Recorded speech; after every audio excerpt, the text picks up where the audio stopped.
À chaque grande affiche, ces écrans géants accueillaient autrefois une foule de supporters venus pour vibrer ensemble.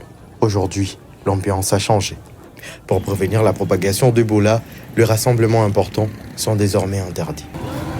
C'était très bien, les gens venaient très nombreux et nous célébrions ensemble, malgré que le geste barrière n'était pas respecté, mais c'était quand même bien. Malgré cette contrainte, les amoureux du ballon rond ne renoncent pas à leur passion. Certains ont trouvé des alternatives pour continuer à suivre les rencontres tout en limitant le risque. Comme ces jeunes supporters qui préfèrent désormais regarder le match sur son téléphone portable dans des endroits moins fréquentés. Tout le monde a peur. Tout le monde a peur dans le sens que chaque jour nous attendons, il y a des gens qui meurent, il y a des morts partout. C'est pourquoi il faut éviter les contacts. Alors en évitant les contacts, vous protégez mieux. C'est pourquoi lorsque vous n'êtes pas ensemble, vous n'êtes pas dans un attroupement, là vous avez vraiment un faible taux d'être contaminé. C'est pourquoi sur les matchs, je peux aller.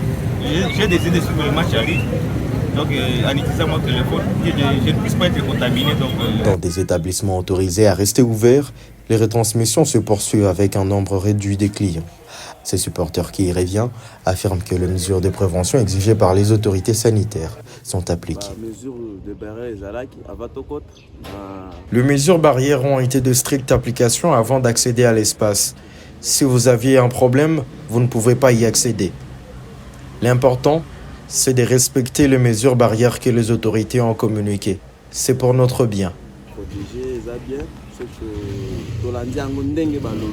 Les services de sécurité, eux, poursuivent le contrôle afin de s'assurer du respect des restrictions. Les contrevenants s'exposent à des sanctions.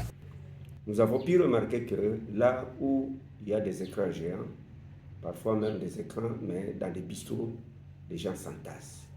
Et en s'entassant, en étant côte à côte, ne pas respecter la distanciation de plus ou moins 1 mètre, ne pas s'embrasser, bref, éviter le toucher de quiconque, on ne sait jamais.